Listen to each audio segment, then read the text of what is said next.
इसलिए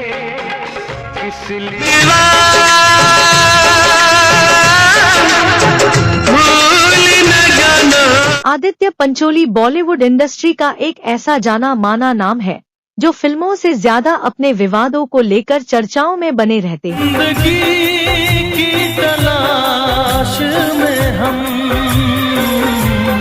वह न सिर्फ फिल्मों में बल्कि टीवी की दुनिया का भी जाना पहचाना चेहरा है और वहां भी उन्होंने खूब लोकप्रियता हासिल की। मेरी जानम में आदित्य का विवादों के संग चोली दामन का साथ रहा है। उन पर रेप मारपीट जैसे गंभीर आरोप भी लग चुके हैं। आइए जानते हैं आदित्य पंचोली की जिंदगी की कुछ दिलचस्प बातें। आदित्य पंचोली का पुराना नाम निर्मल था। निर्मल उर्फ आदित्य पंचोली 12 सितंबर 1965 को मुंबई में ही पैदा हुए थे। मां अरुणा और पिता राजन पंचोली फिल्मी दुनिया से ताल्लुक रखते थे। राजन पंचोली ने अपने करियर में कुछ फिल्में डायरेक्ट की थी, मगर उनका रिकॉर्ड बहुत ढूंढने पर भी नहीं मिल सका। आदित्य की शुरुआती पढ़ाई लिखाई बॉम्बे के सेंट जोसेफ्स हाई स्कूल से हुई। आदित्य अपने एक इंटरव्यू में बताते हैं कि फैमिली के फिल्म बिजनेस में होने के बावजूद उन्होंने कभी फिल्मों में जाने के बारे में नहीं सोचा था।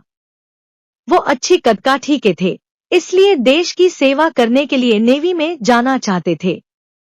मगर एक दिन कुछ यूं हुआ जिसने आदित्य की जिंदगी हमेशा के लिए बदल कर रख दी। आदित्य पंचोली एक बार मुंबई लोकल ट्रेन में ट्रैवल कर रहे थे। ये तब की बात है जब उनकी उम्र कुछ 18 से 20 साल रही होगी। उसी ट्रेन में उन्हें पहली बार एक फिल्म मेकर ने नोटिस किया। वो आदित्य की खूबसूरती देखकर इम्प्रेस हो गए। उन्होंने पूछा, एक्टिंग करोगे? आदित्य ने हाँ कह दिया। बात बन गई। उस फिल्मकार ने आदित्य को एक सिटकॉम में छोटा सा रोल दिला दिया, मगर ये उनका ऑफिशियल एक्टिंग डेब्यू नहीं था। 1985 स्टारडस्ट मैगजीन के मालिक हीरा नारी हिबा फिल्म्स नाम की कंपनी के लिए टेलीफिल्म प्रोड्यूस कर रहे थे। इस फिल्म में लीड रोल के लिए आदित्य पंचोली को कास्ट कर लिया गया।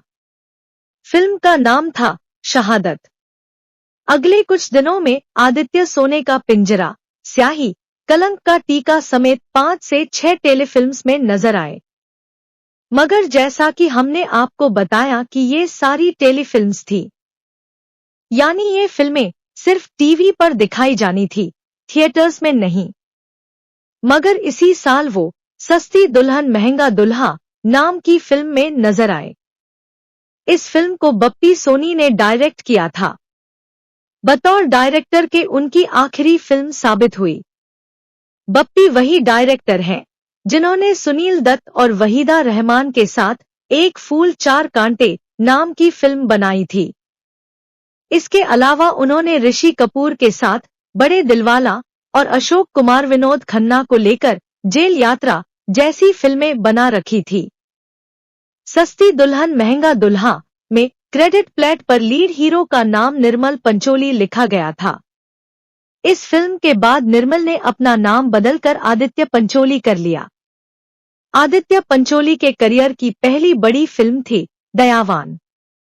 कमल Haasan starrer blockbuster Tamil film Nayakan की इस हिंदी में विनोद खन्ना और माधुरी दीक्षित ने मुख्य किरदार निभाए थे।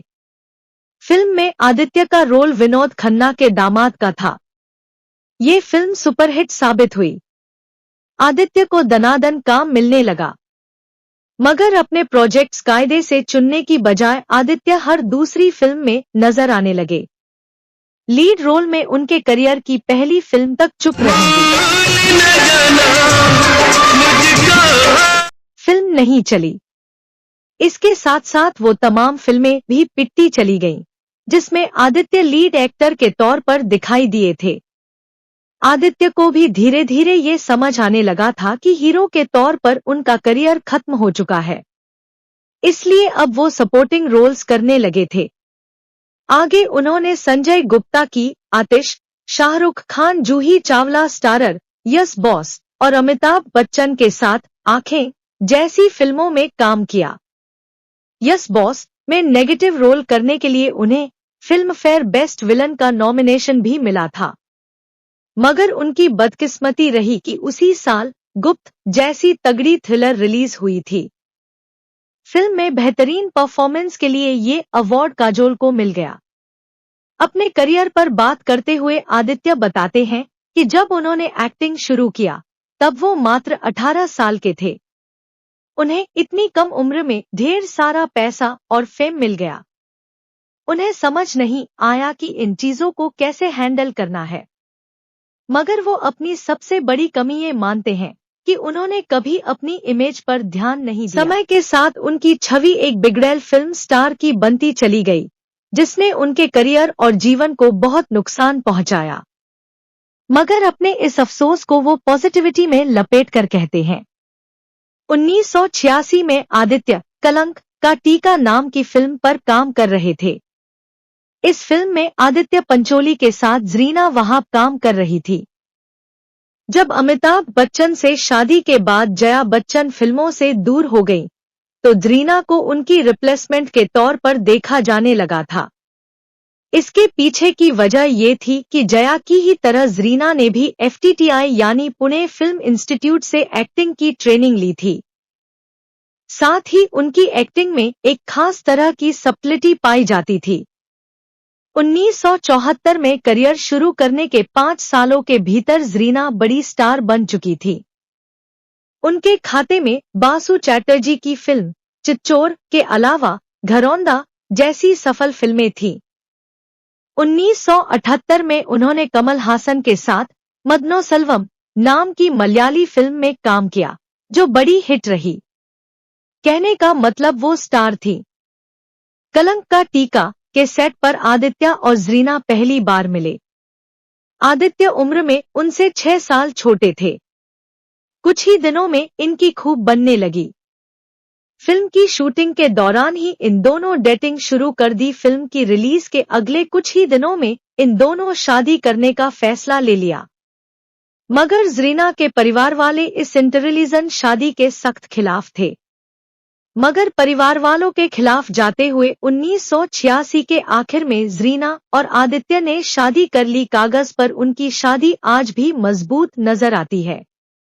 मगर आदित्य ने खुलेआम मीडिया में इस बात को स्वीकारा है कि वो अपनी पत्नी के प्रति एक से ज्यादा बार अनफेथफुल रहे हैं। आदित्य पंचोली का नाम मोनिका बेदी और कंगना रनौत जैसी फिल्मी महिलाओं के साथ जुड़ चुका है। आदित्य पंचोली आए दिन चर्चा में बने रहते हैं। विवादों की वजह से वो कभी किसी हीरोइन की मेड का रेप करने की वजह से सुर्खियों में आ जाते हैं, तो कभी पार्किंग के झगड़े में पड़ोसी की नाक पर मुक्का मार देते हैं। आदित्य ने अपने एक बार बिजनेस पार्टनर पर हाथ उठा दिया था। मामला कोर्ट में गया। कोर्ट ने आदित्य को दोषी मानते हुए 1 साल की सजा सुनाई। आदित्य ने कोर्ट के इस फैसले को चुनौती दी। ये मामला अब भी चल रहा है। मगर उनके करियर को पांव के बल खड़ा कर देने वाला विवाद रहा कंगना रनौत के साथ। कंगना ने अपने कई इंटरव्यूज में बताया कि आदित्य पंचोली ने फिल्मों में काम दिलाने के नाम पर उनके साथ ज्यादती की है। कंगना बताती हैं कि आदित्य ने उनके ड्रिंक्स में नशे की दवाई मिलाकर उनके साथ रेप किया, हिंसा किया, उन्हें हाउस अरेस्ट में रखा। बकौल कंगना, आदित्य ने आपत्तिजनक हालत में उनकी कई तस्वीरें खींची, जिनकी मदद से वो उन्हें ब्लैकमेल करते थे। हालांकि आदित्य इन सभी आरोपों को फर्जी और निराधार बताते रहे हैं। ये तो आदित्य का मसला हो गया। दूसरी तरफ उनके बेटे सूरज फिल्मों में एंट्री से पहले ही एक्ट्रेस जिया खान की मौत के बाद से शक के घेरे में रहे। जिया की 8 पन्ने की सुसाइड के आधार पर सूरज को गिरफ्तार कर लिया गया था। सुसाइड नोट में जिया ने बताया था कि वो सूरज उन्हें मानसिक और शारीरिक रूप से प्रताड़ित करते हैं। उनके प्रेशर में आकर वो एक बार अपना अबॉर्शन भी करवा चुकी हैं। सूरज पर जिया को आत्महत्या के लिए उकसाने यानी अबेटमेंट टू सुसाइड का मामला दर्ज किया गया। संजय गुप्ता की 2004 में आई फिल्म मुसाफिर में मेन विलन का रोल करने के बाद आदित्य फिल्मों से गायब हो गए। उन्होंने 6 साल बाद स्ट्राइकर नाम की एक्शन थ्रिलर फिल्म से वापसी की। उसके बाद से वो कई छोटी बड़ी फिल्मों में काम कर चुके हैं। वो मल्टी स्टारर फिल्म रेस 2 फीट में गॉडफादर अंजा के रोल में दिखाई दिए थे। इसके बाद आई सलमान खान स्टारर फिल्म जय हो। इसमें वो एक करप्ट पुलिस वाले के रोल में नजर आए। वो आखिरी बार संजय लीला भंसाली की फिल्म बाजीराव मस्तानी में दिखे थे। तब से लेकर अब तक आदित्य ने किसी फिल्म में काम नहीं किया है, मगर उनके बच्चे फिल्मों में एक्टिव हैं।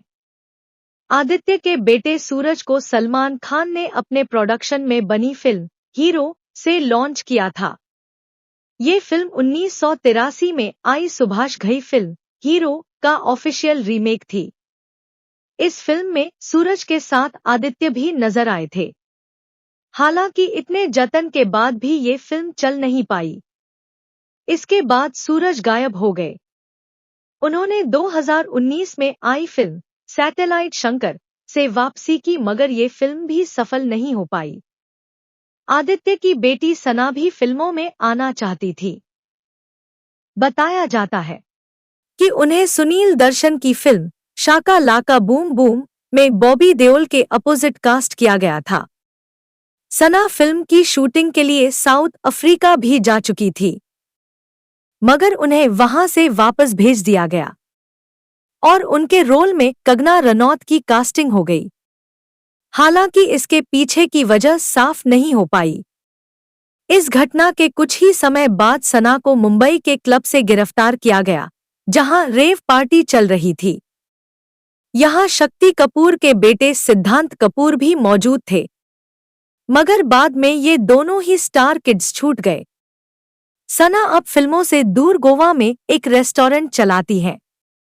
आदित्य पंचोली अपने बेटे सूरज और पत्नी जरीना के साथ मुंबई में ही रहते हैं। तो दोस्तों, ये थी आदित्य पंचोली के बारे में। वीडियो पसंद आई तो लाइक और चैनल को सब्सक्राइब जरूर करें।